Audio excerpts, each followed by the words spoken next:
할렐루야, 감사합니다. 오늘은 사사기 19장 1절에서부터 15절까지 말씀을 우리가 보도록 하겠습니다. 우리가 이제 종교, 삶, 이런 부분들을 우리가 통틀어서 우리가 이제 인생의 여정이다 이렇게 말합니다. 인생의 여정은 구별되지 않습니다. 항상 그 하나로 연결되어 있는데 인간이 죄를 범하면서 이것을 자꾸 분리해서 보기 시작하는 겁니다. 우리가 인생이라는 부분들이 우리가 일반적으로 말할 때에 여러 가지 삶들이 있고 이 삶 속에서는 일상적인 삶이 있고 종교적인 삶이 있고 이렇게 보는데 이것이 아니죠, 그죠? 인간이 전부 다 죄를 범하면서 나타난 상황들입니다. 죄를 범하면서 이것을 갖다 우리가 어떻게 알 수 있는가 하면은 자 우리가 창세기 보면은 아담이 죄를 범하기 전입니다. 아담이 죄를 범하기 전에 그의 일상이 예배입니다. 예배. 그죠? 일상이 예배입니다. 삶 자체가 예배였습니다. 제사장의 직분이 무엇으로 나타났습니까? 제사장의 직분이 지금처럼 제사가 아닙니다. 인간이 죄를 범하고 난 뒤에는 제사장 직분이 제사인데 그 당시에 아담이 죄를 범하기 전에는 제사장 직분은 삶입니다. 삶. 그래서 하나님을 예배하는 것, 그 방법이 무엇이었습니까?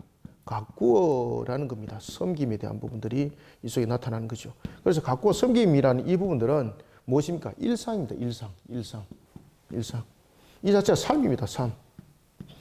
근데 인간이 이제 죄를 범하면서 일상과 이런 부분들을 구별해서 보기 시작하는 거죠. 이게 얼마나 잘못된 내용인지 아시겠습니까? 인간이 죄를 범하면서 항상 우리가 에베소서 2장 2절의 말씀, 공주의 권세 잡은 자가 베드로전서 5장 8절의 말씀, 우는 사자처럼 삼킬 자를 두루 찬다 그랬지 않습니까? 삼킬 자를 두루 찾을 때에 무엇을 제일 먼저 구별해내겠습니까? 마귀의 최고의 그 공격은 하나님의 영광을 가리는 거지 않습니까? 그러면 하나님의 영광을 가리는 측면에서 마귀가 제일 먼저 어디를 공격해 들어오겠습니까? 신앙입니다, 신앙. 100%입니다, 이거는 신앙. 그죠? 신앙. 사사기에도 이 문제 때문에 전부 다 문제가 터지는 겁니다, 이 문제. 신앙은 융통성이 아닙니다. 우리가 융통성이라는 부분들을 굉장히 우리가 사용을 잘 하려고 하는데 융통성은 그런 것이 아닙니다. 그 정치하는 사람들도 보면은 융통성이 있어야 됩니다. 이렇게 말하면서 그 융통성 전부 다 자신의 중심으로 육군 해석이잖아요. 그죠? 여러 가지 부분에 이런 부분들이 융통성이라는 부분에서는 신앙에서는 절대 들어오면 안 됩니다. 오늘 본문에도 보면은 사사시대에 12명의 사사의 모습들, 그 가운데서 특별히 삼손은 이스라엘의 모습을 담아내고 있다라고 우리에게 말씀을 주고 있습니다. 이런 부분에 대해서 사사시대의 이들의 모습들, 사사시대의 이들의 모습들은 어떤 모습을 띠고 있는가? 첫 번째는 신앙적 부분에 대해서 이들이 어떤 모습을 하고 있었는가라는 부분들을 우리가 17장, 18장에서 두 장에서 우리가 봐왔습니다. 미가 집의 제사장에 대한 문제, 그죠? 이런 부분들에 대해서 우리가 봐왔고, 그 다음에 일상적인 부분에서 윤리적 문제와 도덕적 문제에서 어떤 상태가 되어 있는가. 그러니까 이게 신앙이 이렇게 분리되면은 이런 상황들이 나타납니다. 그래서 사사시대의 모습에서 가장 중요한 것들은 뭔가 하면은 이 신앙이 일상이 되지 못하고 있습니다. 일상이. 삶이 되지 못하고 있습니다. 이 속에서 구별점을 자꾸 가지다 보니까 어떤 문제가 접근하게 되는가 하면은 신앙과 이런 삶을 통해서 이런 융통성이라는 부분들이 적용되기 시작합니다. 이 속에서 어떤 문제가 생기겠습니까? 결국은 신앙이 겁이 갈 수밖에 없는 모습.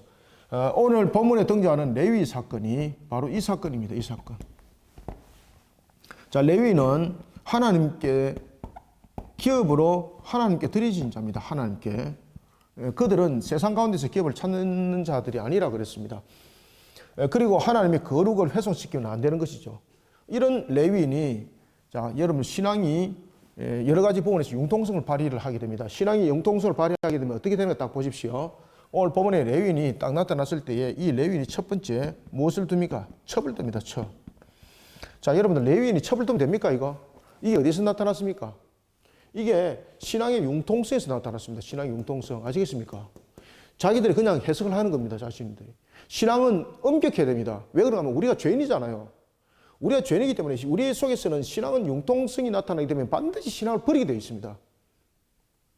죄인은 신앙에 대해서 엄격해야 됩니다. 그래서 하나님께서 말씀을 주시면서 신명기 28장에서 어떤 말씀을 주셨어요? 신명기 28장에서 너희들이 이 말씀을 지키면이라고 말하고 있지 않습니까? 엄격해라는 이야기입니다.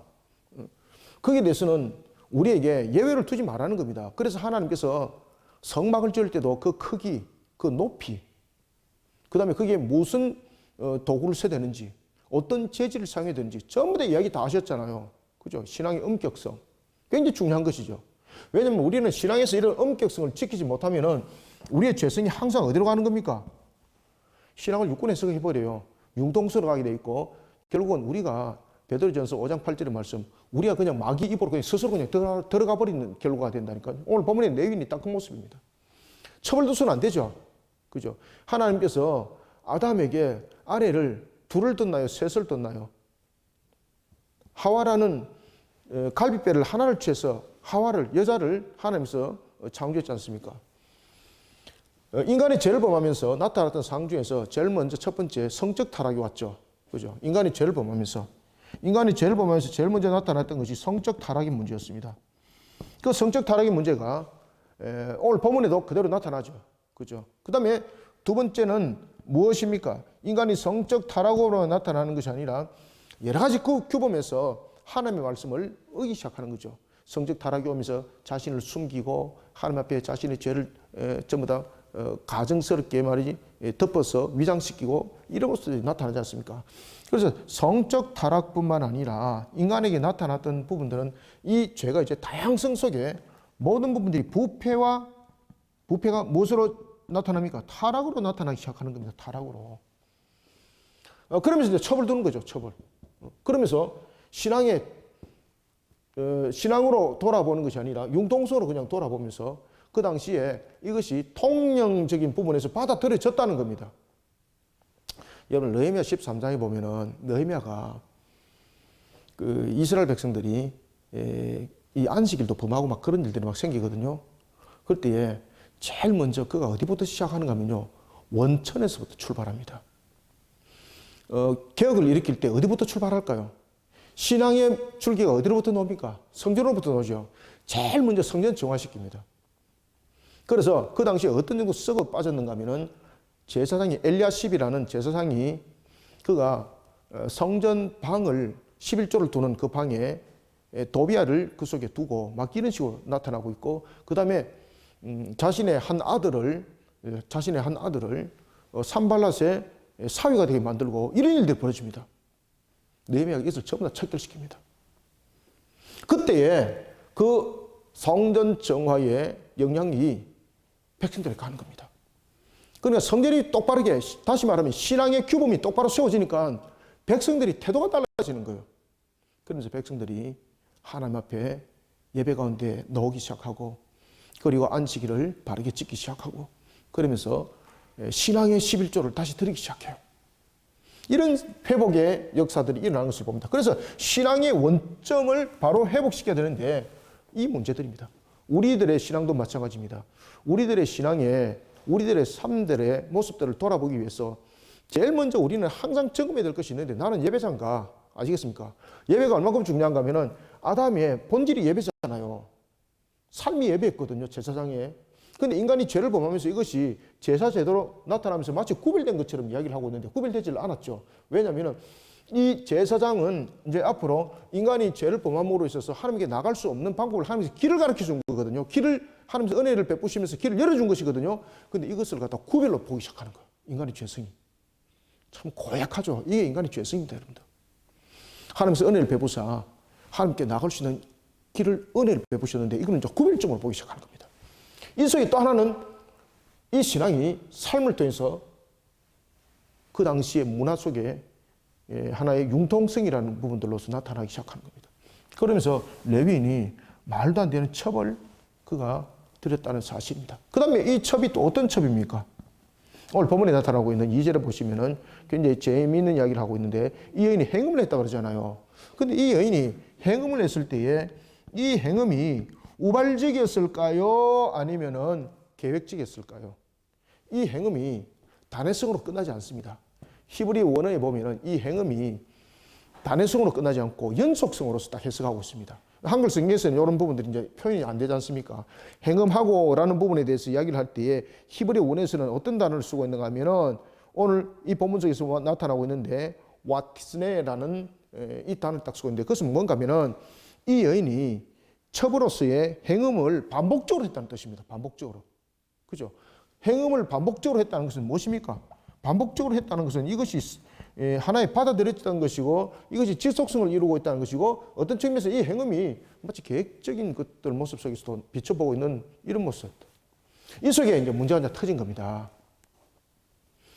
이 속에 문제가 터졌습니다. 레위인이 이제 첩을 넉 달 동안에 집을 나갔습니다. 이 여자는 넉 달 동안 행음을 했습니다. 그죠? 지속성이었습니다. 그전에도 지속성이었습니다. 그런데 오늘 본문에 보면은 이 첩이 행음을 하기까지는 첩에 대한 문제만 있는 것이 아니라 이 레위인에게도 같이 문제가 있었다는 것을 히브리 원어는 설명합니다. 그래서 이 레위인이 첩을 찾으러 가서 이 첩을 설득을 시켜서 데려오면서 이제 사건이 터지는 겁니다. 같은 동족에게 이 첩이 윤간을 당합니다. 윤간. 여러분, 윤간은 무슨 뜻이에요? 윤간은 여러 사람들에게 한 여인이 여러 사람에게 연속적으로 강간을 당하는 것을 윤간이라고 말합니다. 이 윤간을 당합니다. 그리고 이 여인이 문 앞에서 죽습니다. 그리고 이 레위인은 이것을 그 시신을 12로 나눠서 각 지파별로 보내게 되고 이 일로 인해 가지고 이스라엘의 말 그대로 한 지파가 그냥 씨가 사라져버리는 대사건이 터지게 되는 겁니다. 그만큼 여러분들 우리가 신앙이 중요하다는 겁니다. 신앙이. 사사시대의 모습 속에서 이와 같이 신앙에 문제가 있었는가 하면 윤리와 도덕에 문제가 있었는데 사실은 이 신앙과 삶을 구별하여서 보면서 이런 문제점들이 터져나가기 시작한 것입니다. 자, 우리가 먼저 본문 1절을 통해서 우리가 하나하나 보도록 합시다. 이스라엘에 왕이 없을 그때에, 자, 여러분들 이스라엘에 왕이 없다는 것은 무슨 이야기입니까? 이 이스라엘에 왕이 없다는 것은 두 가지를 이야기를 하죠. 이스라엘에 왕이 없다. 이스라엘에 왕이 없다라는 것은 두 가지를 설명합니다. 첫 번째, 실질적으로 그 당시에 이방 나라에는 왕들이 있었죠. 이스라엘이 출애굽을 할 때 애굽에 왕이 있었죠. 그죠? 왕들이 있었습니다. 다시 말하면은 왕이 없었다는 것은 실질적으로 이 다스림의 형태가 행정적 구조적 측면이 행정이라든지 이런 구조적 정치, 행정 뭐 이런 구조적 측면에서 이 하나의 다스리는 통치자가 세상 사람들처럼 그런 모습이 없었다는 이야기입니다. 실질적으로. 그 다음에 두 번째는 가장 중요한 이야기죠. 여기서 이스라엘에 왕이 없다는 것은 이스라엘에 왜 여러분 실질적으로 행정적으로 정치적으로 여러 가지 군사적인 부분에서 통치를 두질 않았겠습니까? 하나님이 이미 살아계시잖아요. 하나님이 살아계시고 하나님께서 말씀을 통해서 계속해서 조명해주고 있고 하나님께서 그 모든 부분들을 이끌어가고 있잖아요. 따라서 이스라엘에 왕이 없다라는 것은 뭔가 하면은 이들의 신앙이 어떤 상태인가를 보여주고 있는 겁니다. 이들의 신앙의 상태는 바로 무엇입니까? 하나님을 바르게 섬기지 못하는 겁니다. 하나님을 바르게 섬기지 못하는, 다시 말하면은 하나님의 말씀에 따라서 살아가는 것이 아니라 이 말입니다. 이 시대가 봅니다. 하나님 말씀 따라 살아가는 시대가 아니라는 거죠. 그래서 하나님이 왕으로서의 자신들을 이미 다스리고 있음을 믿음으로 신앙으로 바라보지 못하는 시대에 살아가고 있었다는 이야기입니다. 그러면 이들에게 눈에는 무엇이 항상 비춰진 것입니까? 실질적인 세속적인 것들, 눈에 보이는 것들. 그래서 눈에 보이는 대로 행동하는 것이 사사시대의 특징이고 이것이 이스라엘 모습이고 이것이 지금 현재의 우리가 살아나가고 있는 세상들의 모습이기도 합니다. 따라서 이스라엘의 왕이 없다는 것은 이들의 신앙을 우리에게 바르게 점검해주고 있는데 그것은 뭔가 하면은 하나님께서 이미 다스림을 하고 있지만은 그들은 하나님의 통치에 따른 것이 아니라는 겁니다. 하나님 말씀을 따랐다 안 따랐다. 하나님 말씀을 수복 안 했다는 이야기입니다. 그래서 이런 첩과 행음 사건들이 빵빵빵 다 터지는 겁니다. 이게. 그죠? 레위인이 첩을 둔 것은 하나님의 말씀을 따르지 않음이죠. 하나님의 말씀을 따르지 않는다는 것은 하나님을 왕으로 섬기지 않는다는 겁니다. 그죠? 이런 부분들. 이런 부분들이 현재의 이스라엘 모습이었습니다. 그래서 이스라엘에 1절 왕이 없을 그때에 에브라임 산지 구석에 거류하는, 자, 거류한다는 것은 한 곳에 머무는 것이 아니라 이곳저곳을 떠돌면서 어떤 한 장소에 일정한 기간 지금 체류를 하고 있다는 것이거든요. 거류라는 것은, 이 거류한다라는 것은 체류한다는 뜻입니다. 체류.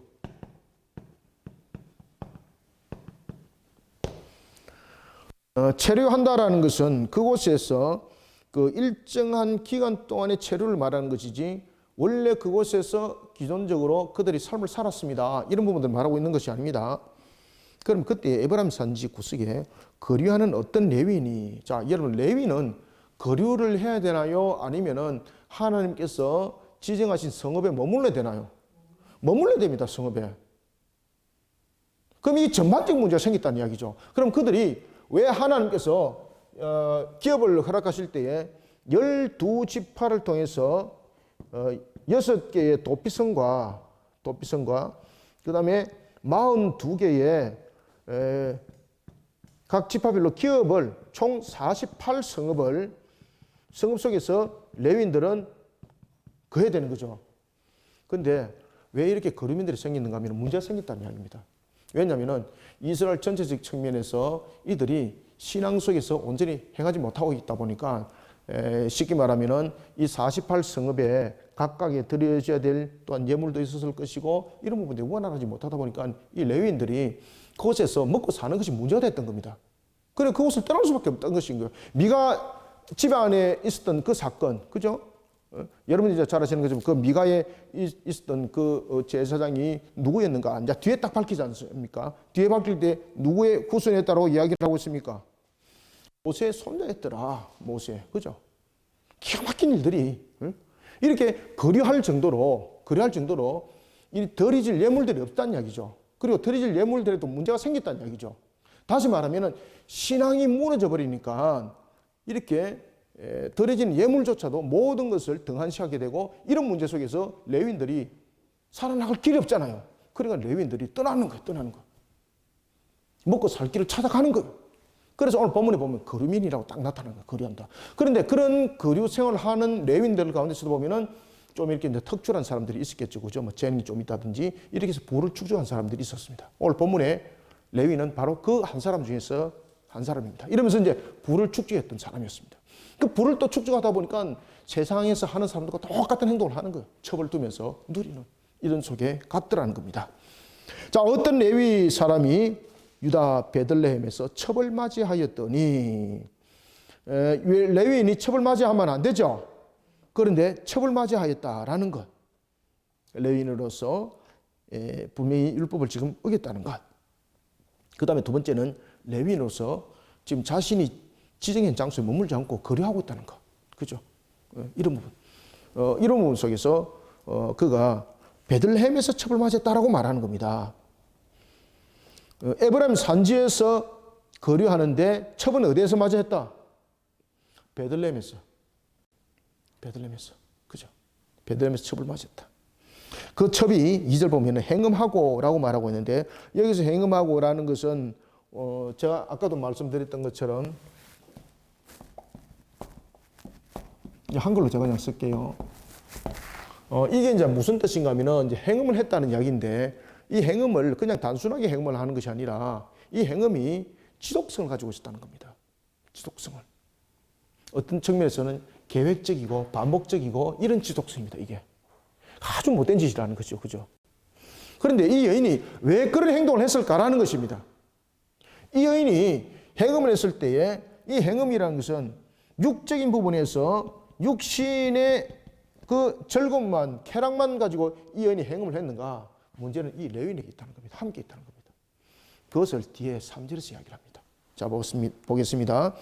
그 첩이 행음하고 남편을 떠나 유다 베들레헴의 아버지의 집에 돌아가서 거기서 넉 달 동안 지내매, 여기서 이제 반복적으로 이 여인이 행음을 하면서 남편을 떠나가지고 어디로 갔습니까? 다른 남자에게 간 것이 아니죠.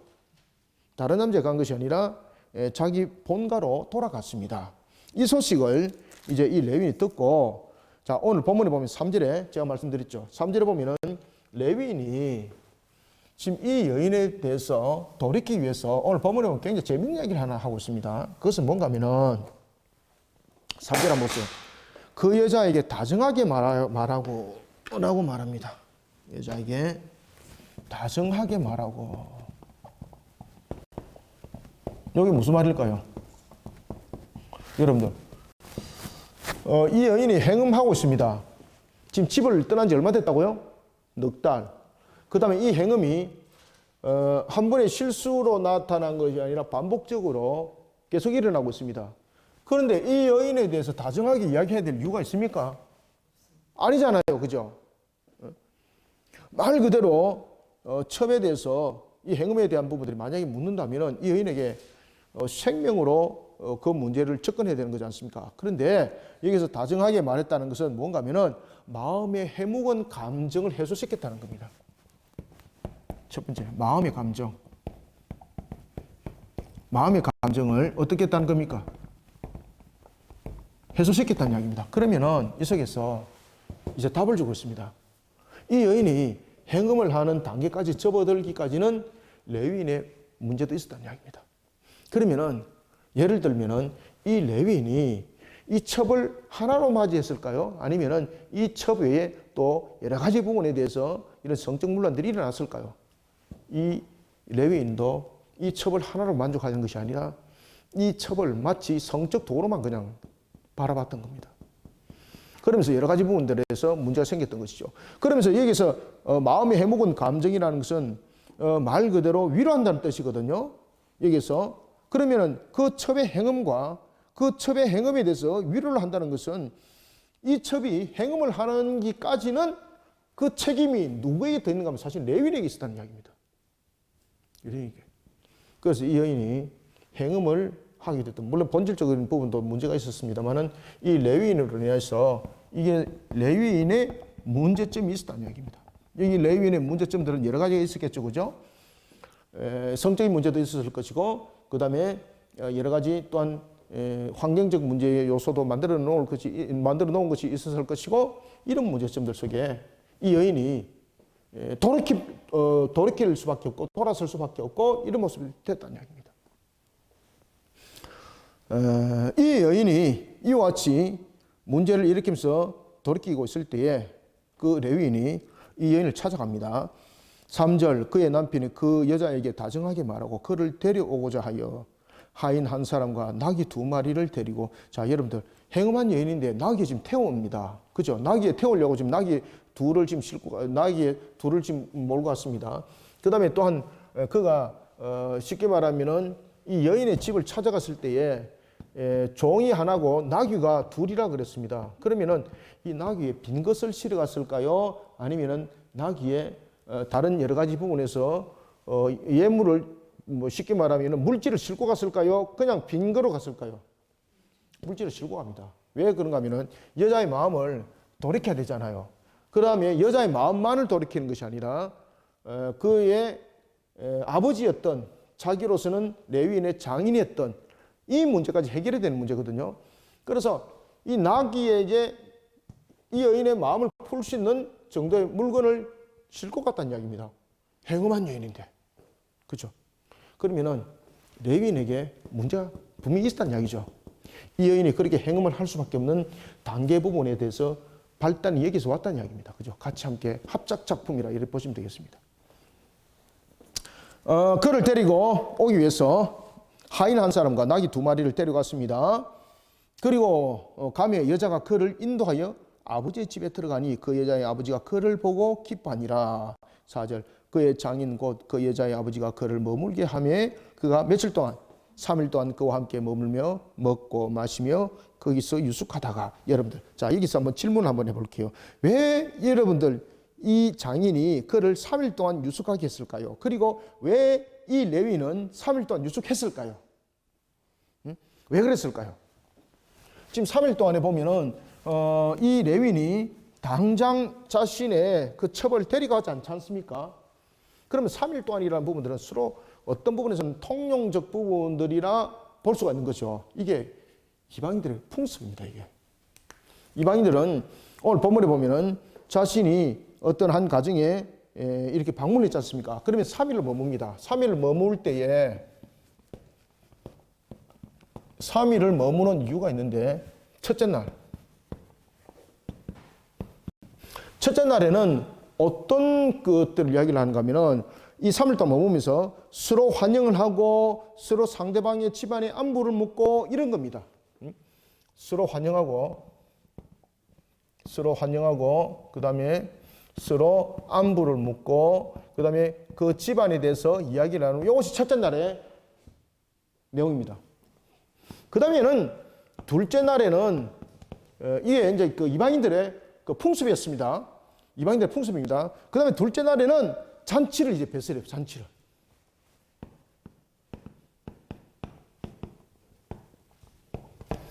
그 다음에 이제 셋째 날에는 이제 어떤 내용을 가지고 이제 얘기를 하게 되는가 하면은 자기가 방문한 목적, 그죠? 자기가 뭐 때문에 방문했는지, 셋째 날에는 자신이 방문한 목적, 이런 것들을 이야기를 하는 거예요. 그래서 통상적으로 3일 동안 머물면서 이런 일들이 진행이 되는 겁니다. 그러면은 레위인은 자신의 아내를 데려갈 목적으로 방문했다는 거죠. 그죠? 그러면 데려갈 목적을 왔을 때에 이 여인을 내가 정말로 이 여인을 내가 미워하지 않는다라는 것에 대해서 표현은 무엇입니까? 결국 물질이거든요. 그죠?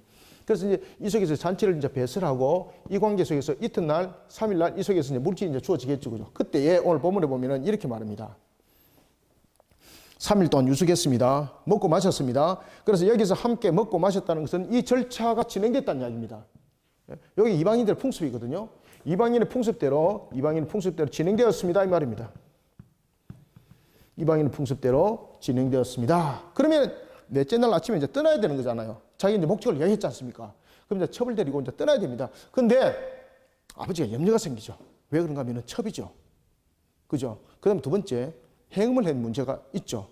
그러면 자신의 딸이 여기 있을 때는 부모가 보호 형틀이 되었고, 그리고 또한 여인이 있는 자기 지역의 사람들이, 친족들이 있었기 때문에 여인이 함부로 할 수 없는 거잖아요. 그런데 데리고 가서가 문제가 되는 거예요.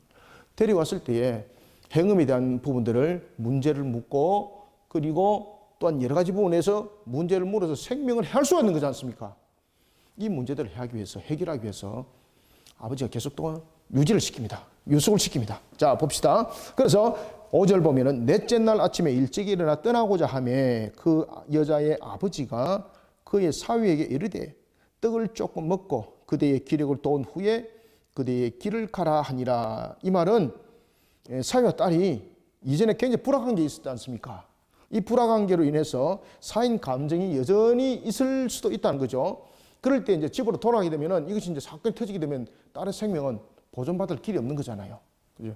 그런 염려 때문에 일단은 머물게 하는 겁니다. 분명히 세 번째 날에 방문 목적을 이야기를 했습니다. 방문 목적을 이야기했을 때 딸을 데려가겠다는 것이거든요. 근데 아버지 입장에서 딸을 데려간다 그럴 때 무작정 그냥 줘버리게 되면은 다음에 일어날 문제가 어떤 문제가 일어날지 모르는 거죠. 그래서 넷째 날에 대해서 그가 가려고 그럴 때에, 넷째 날에 가려고 그럴 때에 그의 장인이 그를 붙듭니다. 그냥 가지 말고 기력을 더욱더 돋궈서 그래서 가도록 하라. 그런 부분에 대해서는 이제 그 가는 모든 과정들을 안전하게 하는 것도 있지만은 딸과 관계가 굉장히 원만한 부분들로서 되어지기를 바라는 마음이었습니다. 그때에 이 레위인이 그걸 받아들이는 거죠. 좋게 받아들이는 거죠. 왜냐하면은 그의 장인도 그것을 좋은 입장에서 말했고, 그리고 이것을 뭐 세상적인 측면에서 받아들이다는 얘기입니다. 자, 봅시다. 6절 두 사람이 앉아서 함께 먹고 마시매 그 여자의 아버지가 그 사람에게 이르되 청하노니 이 밤을 여기서 유숙하여 그대의 마음을 즐겁게 하라 하니 그 사람이 일어나서 가고자 하되 그의 장인의 간청으로 거기서 다시 유숙하더니 서로에 대한 상한 감정을 그 고를 최대한 메꿀 수 있고 회복시키는 속에 지금 이게 함께 했다는 겁니다. 그러면은 잘 보십시오. 오늘 본문에 보면은 이 레위인이 이 여인을 다정하게 말하고 데려오려고 했습니다. 데려오려고 했지만은 그도 여전히 뭔가 모르게 좀 마음속에 이 여인에 대한 반갑지 못한 그 내용들이 사실은 있었다는 이야기입니다. 그렇기 때문에 지금 넷째 날에 함께 유숙을 하는 겁니다. 지금 이거. 그리고 이제 이 넷째 날에 유숙을 하고 난 뒤에 다섯째 날에 이제 떠나려고 할 때에 장인어른이 또 붙습니다. 자, 여러분들, 그 이방인의 관습에 보면 이런 것들 있잖아요. 상거래를 할 때도 창세기에도 나타나지 않습니까? 아브라함이 그 헤브론에 대한 그 막벨라 굴을 그들에게 살 때에 한 번 이야기했을 때에 이들이 겁을 하잖아요. 그 다음에 또 재차 이야기를 하고 했을 때 그 상거래 형태들이, 이방인의 상거래 형태들이 1차에서 머무는 것이 아니라 2차, 3차에 가서 이 상거래가 형성이 되는 겁니다. 이와 마찬가지로 지금 이 모습 속에서 3일 동안에 지냈던 것은 이방인의 관습 속에서 머물렀던 것이라고 말한다면 이제 넷째 날, 다섯째 날 이 부분들도 그런 유사한 부분들을 함께 담고 있습니다. 또 하나는 이 장인이 이런 관계를 통해서 지금 이 남자를 어떻게 하려고 그러겠습니까? 그곳에 정착시키려는 마음이 함께 있었습니다. 두 가지 마음. 하나는 딸과 관계가 원만하게 풀려나는 측면에서 그 마음을 계속해서 위로하는 것이었고, 두 번째는 또한 이 레위인으로 하여금 이곳에 정착하도록 하는 그런 방법도 있었다는 것이죠. 그래서 계속 붙드는 겁니다. 자, 8절.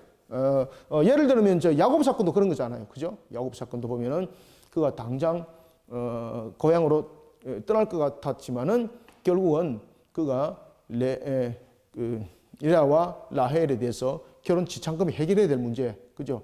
7년에 대한 결혼 지참금에 대한 문제점들 다 해결해야 되는 거죠, 그죠? 그런 문제점 속에서 있던 것처럼 이런 부분들, 유사한 부분들이 있었습니다. 그래서 이제 다섯째 날에 아침에 일찍 일어납니다. 8절. 다섯째 날 아침에 일찍이 일어나 떠나고자 하매 그 여자의 아버지가 이르되 청하노니 그대의 기력을 도우고 해가 기울도록 머물라 하므로 두 사람이 함께 먹고 아침에 또 일찍 일어났습니다. 아침에 일찍 일어난 것은 지난밤에 계획했던 것들, 약속한 것을 자신은 이제 실현시키려고 하는 그런 강한 자세가 있었다는 것이죠.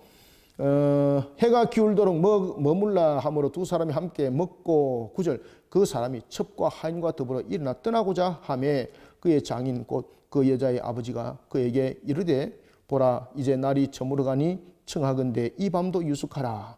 보라 해가 저물었느니라. 그대는 여기서 유숙하여 그대의 마음을 즐겁게 하고 내일 일찍이 그대의 길을 가서 그대의 집으로 돌아가라 하니. 그죠? 여기서 이제 보면은 8절에 보면은 해가 기울도록 머물라라는 것을 통해서 이 머물라라는 것은 여러 가지 부분에서 문제가 있는데 이것은 반드시 그렇게 실행으로 옮겨져야 될 것을 말하고 있는 것입니다. 그리고 또한 이런 속에 마음을 누그러뜨리고자 하는 그 장인에 대한 부분들, 이 속에 사실은 상대방의 고려는 있다 없다. 상대방의 고려는 없습니다. 그죠? 이런 속에 이제 계속해서 시간이 연장되어지는 것을 이 레위인이 허락지 않는 겁니다. 그러면서 해가 저물어 가는 그때에 일어나 버리는 겁니다. 이제 문제가 이제 여기서 터진 거죠. 그죠? 자, 여러분들 하나님께서는 우리의 모든 부분에 대해서 여러분 반드시 값을 묻는다는 것을 항상 제가 이야기했죠. 그죠? 신앙 가운데서 우리의 삶의 가운데서도 반드시 모든 것은 값이 있어요. 여러분들요. 오늘 본문 속에서도 보면은 이 레위인의 이런 신앙에 바르지 못한 자세, 육적인 모습을 앞세운 그의 모습, 그런 그에게 당하는 일들이 있을 때도 어떤 결정을 하는가? 딱 육적인 결정합니다. 그가 만약에 여러분들 첩을 갖다 그토록 사랑했다면은 그가 오늘 이제 본문인데 우리가 이제 다음 주 보겠는데 에브라임 산지에 머물렀을 때에 이 에브라임 산지에 머물렀던 그 사람이 나타났던 그 모습, 그죠? 에브라임 산지에 16절을 먼저 한번 봅시다. 에브라임 산지가 있는데 거기서 사람으로서 기브아에 머물렀더라라고 그 내용들을 우리에게 이제 설명을 해주고 있습니다. 이때에 본문 속에서도 나타나고 있는 것처럼 이 자신의 첩이 말 그대로 그 기바에 있는 사람들로 인해서 윤관을 당할 정도로 그 여인을 내어놓을 될 이유가 없는 거잖아요. 지키려면은 끝까지 지켜야 되는 거지 않습니까? 그죠? 자신의 신변이 문제가 아니라 정말로 그가 이제 사랑했다면은 그가 끝까지 지켜야 될 문제점들이 생겨되는데 그런 부분들을 지켜내지 못합니다. 그러면서 이제 이제 그 당시에 자신이 이제 거류했던 그 속에 에브라임 산지에 같이 또한 머물렀던 그 사람이 기바에 거류를 하고 있었거든요. 이 기바는 어떤 곳인가 하면은 베냐민 지파의 거주지지 않습니까? 그리고 이제 결국 이제 베냐민 지파의 불량배들에 의해서 윤관을 당하게 되고 그리고 윤관을 당할 때 그 현장에 자신은 자신의 신변을 위해서 첩을 내주게 되는 이런 일들이 벌어졌다는 거죠. 그러면 지금까지 걸어왔던 형태를 보면은 이 첩은 자신의 생명 같은 연이 아니었다는 이야기죠. 그죠? 육신의 도모적 측면에서 필요할 때는 쓰지만은 필요 없으면 언제든지 버릴 수 있는 위치. 그것이 첩이었습니다. 이것이 그 당시 레위인의 삶이었고 그들의 모습이었고 신앙의 모습들이었습니다. 자, 보겠습니다. 그것은 이제 우리가 다음 주 보고요. 자, 오늘 계속해서 봅시다. 그래서 이제 5일째에 떠났습니다. 10절. 그 사람이 다시 밤을 지내고자 하지 아니하여 일어나서 떠나 여부스 맞은편에 이르렀으니 여부스는 곧 예루살렘이다. 그런데 여러분들 그가 여부스에 만약에 정착을 했다면 이런 일들이 안 일어날 수도 있었겠죠. 그죠? 근데 레위인이 보면 참 우습습니다. 오늘 본문에 보면은 그가 밤에 떠납니다. 그죠? 밤에 떠날 이유가 또 없는 거죠. 밤에 떠났다는 것은 밤은 우리에게 활동의 시간이 아니잖아요. 떠나려면은 새벽 일찍 떠나야 되는 것입니다. 밤에 떠나면 안 되는 거예요. 일단은 밤에 떠난다는 것은 모든 부분에 대해서 부정적인 측면의 내용들이 지금 담겼다는 이야기입니다. 그때에 그가 여부스가 있는 곳에 머물지 않습니다. 오늘 본문에 보면은 그 여부스는 어디라고 말하고 있습니까? 예루살렘이더라. 예루살렘이더라. 정복 전쟁이 벌어졌을 때에 여전히 차지하지 못한 땅이 있었죠. 그죠? 차지하지 못한 땅은 베냐민 지파의 땅이었죠. 이 예루살렘도. 이 당시에 이게 이제 베냐민 지파의 기업이었는데 이 베냐민 지파의 기업이었지만은 이들이 이 예루살렘을 정복하지 못합니다. 그리고 이 여부스는 여전히 예루살렘은 여전히 여부스 족속들이 지배를 하고 다스리게 됩니다. 이런 예루살렘을 나중에 누가 회복시킵니까? 그렇죠. 그래서 다윗이 그 전까지는 사울도 왕으로서 이스라엘 다스렸지만은 여전히 가나안이 전체적인 기업의 회복이 되지 못했습니다. 다윗 때에 진정한 기업의 회복이 가나안 정복 전쟁이 이때 마무리가 되는 겁니다. 그래서 하나님께서 다윗 때에는 성전을 짓는 것이 아니라 성막대다라고 말을 했던 것입니다. 이런 여부스 지역에 그가 머물지 않으려고 그럽니다. 왜 그렇습니까? 뭐라고 말하는가 하면은 이곳에는 누가 있다는 겁니까? 이곳에는 이방인이 있기 때문에 우리가 이곳에 거류하게 되면은 우리가 이곳에 머물게 되면은 어떻게 된다는 겁니까? 부정해진다는 거죠. 부정해진다는 거. 그런데 이미 자신을 한번 돌아보십시오. 자신의 첩입니다. 해금을 이 자체 속에서 이미 그는 이미 부정함을 저지르고 있지 않습니까? 그러니까 유권에서 이렇게 하는 거예요. 사사시대 신앙이 이렇다는 이야기입니다. 신앙을 이렇게 유권 해석을 한다는 거죠. 자 입장에서.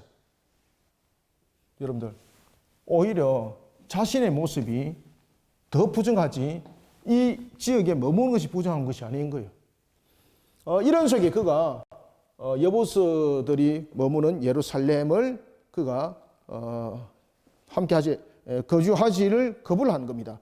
10절. 그 사람이 다시 밤을 지내고자 하지 아니하여 일어나서 떠나 여부스 맞은편에 이르렀으니 여부스는 곧 예루살렘이라.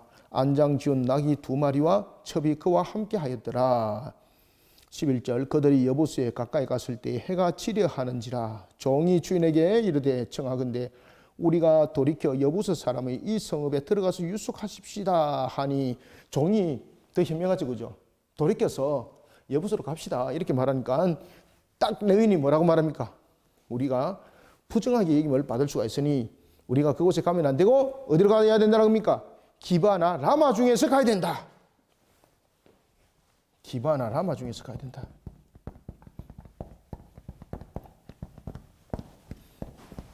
이곳은 이제 베냐민 지파들이 이곳을 기업으로서 거주했던 곳이었습니다. 기바나 라마를 가야 된다라는 것입니다. 12절. 주인이 그에게 이르되 우리가 돌이켜 이스라엘 자손에게 속하지 아니한 이방 사람의 성읍으로 들어갈 것이 아니니, 이방 사람의 성읍에 들어가면 어찌 된다는 겁니까? 부정하게 된다는 거죠. 부정하게. 이게 어디에 적용입니까? 레위인으로서의 뿐만 아니라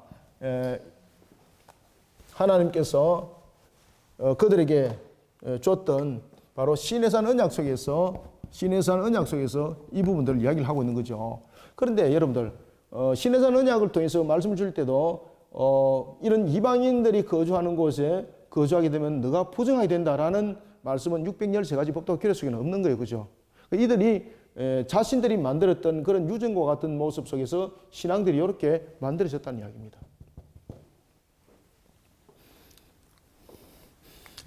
사마리아 우리가 한번 봅시다. BC 722년에 사마리아 아수르에서 혼합 정책으로 인해서 혈통의 혼합, 종교의 혼합, 여러 가지 혼합 정책이 일어났죠. 그런 사마리아를 유대인들은 부정하다 받지 않습니까? 그래서 그 지역은 절대 안 갔죠. 심지어 6월절에 빠른 길 글로 가면 3일도 빠르게 갈 수 있고 일주일도 빨리 갈 수 있는 그 길인데 사마리아를 질러 가는 것이 아니라 사마리아를 뺑 돌아가죠. 그죠? 그런데 그곳에 예수님은 찾아갔다 안 찾아갔다? 그렇죠. 찾아가셨습니다. 찾아갔었습니다. 오늘 이제 본문처럼 이와 같이 자신들의 유권 해석의 신앙들이 이렇게 나타나는 겁니다. 자신이 실질적으로는 자신이 부정한 속에 있으면서 이런 지역적 측면에서 내가 그곳에 머물게 되면 부정하게 된다. 그러니 그곳에 머물 수 없다라고 말했던 율법적 사고, 자신들의 그러한 사고 속에 그들이 놓여 있었다라는 것입니다. 이방 사람의 성읍으로 들어갈 것이 아니니 기바로 나아가리라 하고 또 그 종에게 이르되 우리가 기바나 라마 중 한 곳에 가서 거기서 유숙하자 하고. 자, 여러분들 기바 라마는 이 당시에 12지파 가운데서 누구의 기업으로 지금 있었습니까? 이것이 베냐민 지파의 기업이었습니다. 베냐민 지파 기업. 베냐민 지파 기업. 라마 중 한 곳에 가서 거기서 유숙하자 하고 모두 앞으로 나가더니 베냐민에 속한 기바에 가까이 이르러 해가 진지라. 기바에 가서 유숙하려고 거리로 돌아 들어가서 성읍 넓은 거리에 앉아 있으나, 자 보면은 성읍에 넓은 길에 앉아 있습니다. 성읍의 넓은 길에 앉은 이유가 뭘까요, 여러분들요? 왜 거기 앉았을까요? 15절을 봅시다. 기바에 가서 유숙하려고 거기 거리로 돌아 들어가서 성읍 넓은 거리에 앉아 있으나 그를 집으로 영접하여 유숙하게 하는 자가 없더라. 이거는 그가 성읍 넓은 거리에 앉은 이유가 무엇일까요? 자신이 레위인이라는 거죠. 그죠? 이 중에서는 자신이 두 가지입니다. 성읍의 넓은 길에 앉게 되면은, 쉽게 말하면 이런 내용들입니다. 첫 번째는 보면은, 지나가는, 그 객이 눈으로 볼 때 범상해 보이고 그러면은, 우리가 창세기도 봤죠? 아브라함도 봤고, 롯도 봤죠? 그죠? 지나가는 객이 범상하게 보이면은 그들을 데리고 자신의 집에 가서 융성하게 대접을 했죠. 그러면은 이 범상하게 보이는 객이 그 가정을 축복하기 때문에 누구든지 데려가려고 그러지 않습니까? 첫 번째. 그 다음에 두 번째는 그가 성읍의 넓은 길에 앉은 이유가 무엇입니까? 자신의 신분을 지금 드러내는 거예요. 자신의 신분을 무엇으로 지금 보여주는 겁니까?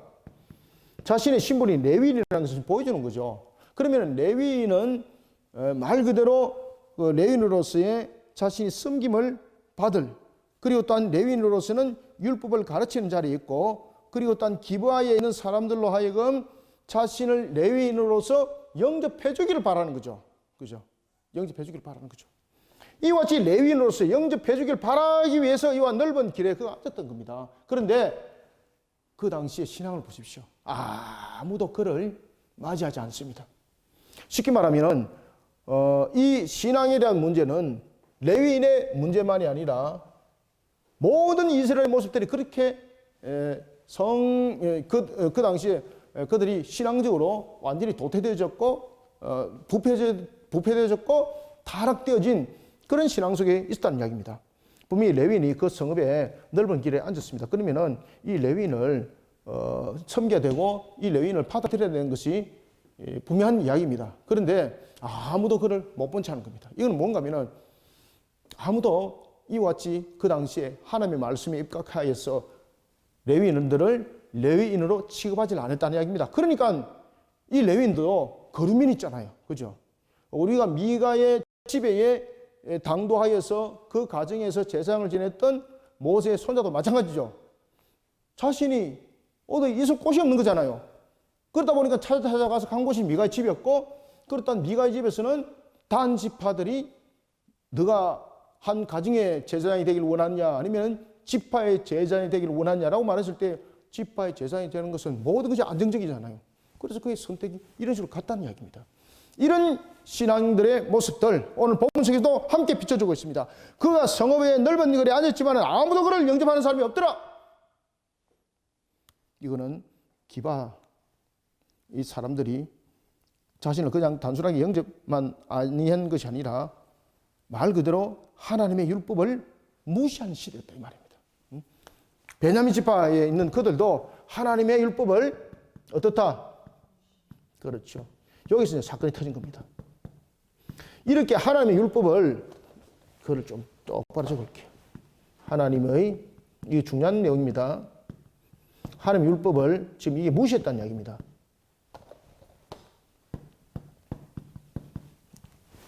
이 내용 자체가 넓은 길에 앉았는데 그를 영접하지 않았다는 것은 그들이 하나님의 율법을 무시했다는 이야기입니다. 그러니까 이 베냐민 지파의 불량배들이 윤간 행위가 나타났고 그런 내용들이 터진 겁니다.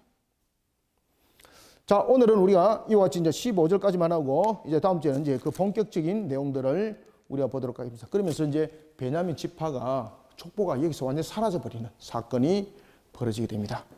항상 우리가 신앙을 바르게 지켜야 됩니다.